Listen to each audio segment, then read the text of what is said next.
Conan O'Brien has an extremely fast sense of humor and a sharp wit. When you watch him interact, he can seem impossibly conversationally clever, and it's why he's had no problem entertaining millions of people for over 20 years on his late-night shows. You know what I'm going to do? I'm going to be the villager because he looks like one of those puppets in a horror movie that comes to life and murders everyone. Look at his eyes. Those are the eyes of a killer. He's enraged because a mad scientist put spoons on his hands. So it's the homicidal spoon hand boy against Jared Leto.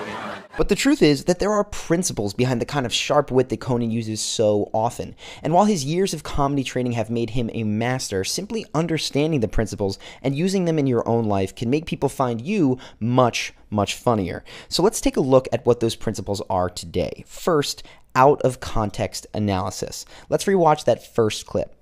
You know what I'm going to do? I'm going to be the villager because he looks like one of those puppets in a horror movie that comes to life and murders everyone. Look at his eyes. Those are the eyes of a killer. He's enraged because a mad scientist put spoons on his hands. We all recognize that cartoon hands represent real hands even if they aren't anatomically perfect. But Conan describes that image as it would appear to someone who had no context to be able to understand what a cartoon hand was. And when you strip that context away, they do kind of look like spoons in this case. That is where the laugh comes in. Conan is pointing out how weird the world that we live in every day actually is. And it's this constant lack of context that makes Conan's Clueless Gamer series so funny. Here's another example. Mario, yep. He's Italian. He speaks very broken English. Yes, that's so true. If he's been living in this country for a long time, he's not really paying attention. But Conan doesn't just do this in areas where he actually doesn't get the context, like video games. Conan uses this comedic tool all the time. Watch how he talks about this teddy bear holding a heart. Now, we all see a symbol of affection in this, maybe something that you'd give to your sweetheart on Valentine's Day. And friendly reminder for those of you who do have someone you might need to plan something for, Valentine's Day is coming up soon. But when Conan talks about this bear, he describes something very different from that romantic image. Something you would ever give a girl you were interested in?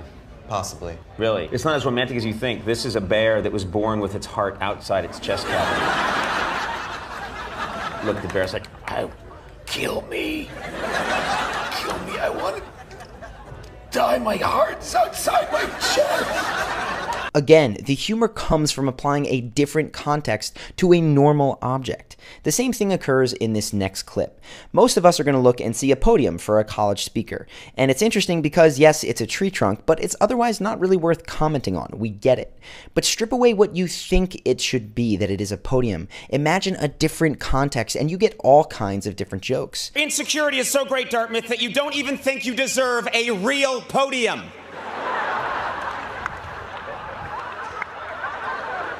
I'm sorry, what the hell is this thing? It looks like you stole it from the set of Survivor, Nova Scotia.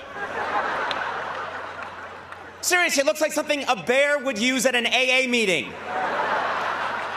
This is a huge component of what it means to be witty. It's to change the context constantly of normal things that people otherwise take for granted. And it's worth mentioning that this is exactly what Robin Williams did in his famous pink scarf skit. I'm going to link to our breakdown of that in the description, but for now, let's just talk about another piece that is critical to wit: specificity. For a great example, watch Conan teasing Kevin Hart about his workout outfit in this next clip. Let's talk about this outfit for a second. This is set. Good God, this looks like a tuxedo from the year 3015. This is the type of stuff that I work out in. Now, Conan could have just said, "You look like you're wearing clothes from the future," which is kind of funny, and it is what those clothes look like to most of us when we strip away the context. But the power of this joke comes from the specificity. Conan doesn't say clothes, but tuxedo, and he doesn't say future, but 3015. Pay attention to every example that I've given you, and you're going to see the power of specificity at work. So this rule is very simple. Specificity generally makes you funnier. Last week we talked about how specificity can make compliments more effective, so you may just want to be more specific across the board.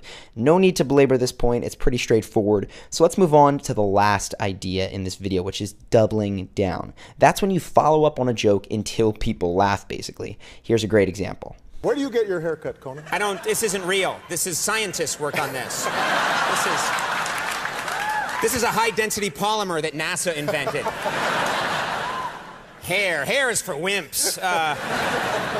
This has robotics in it. It can do things. Ah, there we go. You see here Conan making several follow-up jokes all on the same theme of his hair being fake. The first joke provides the premise that his hair is not real. Everything else that he adds just makes that more absurd and therefore funnier. The critical word here is absurd.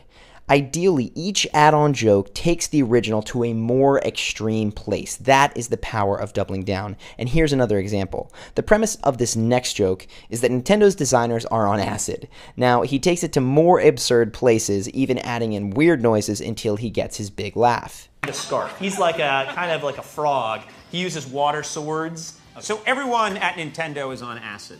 All the time. You know what I want to know? What ideas do they edit out at Nintendo? His name's Jib Jub. What is he? He's a blip blorp. What's he do? He goes to Gimbar. The nice thing about doubling down is that you can do it with jokes that your friends make as well, and it typically feels good for everyone involved. Your friend's premise is being built upon, so it feels like you're paying attention to what they're saying. People around get to laugh at two jokes, so that's an advantage for them, and you get an easy opportunity to make everyone laugh.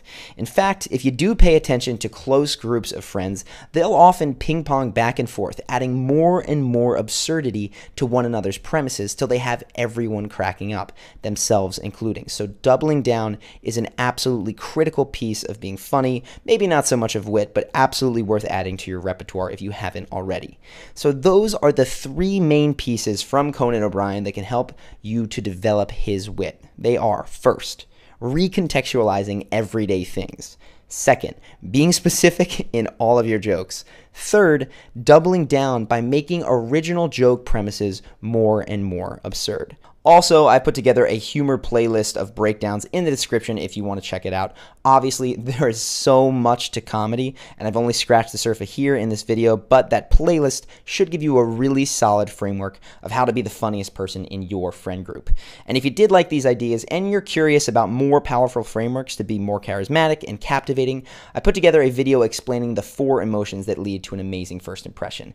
Now, the real power of these emotions is in the sequence, so if you're interested in discovering that, click here to check out that video. You're going to be taken to a screen where you can drop your email and then access that video immediately.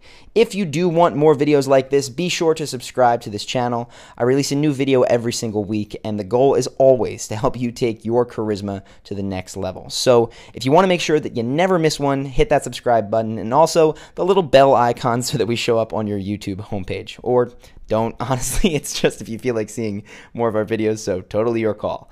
Last thing, we raised nearly $15,000 for charity water in just a few weeks based on one of the videos that we recently did. So thank you guys so much. Right now, 400 plus people are going to be getting clean water, and I really just wanted to thank you all from the bottom of my heart to helping us smash through that goal that we set. So thank you again.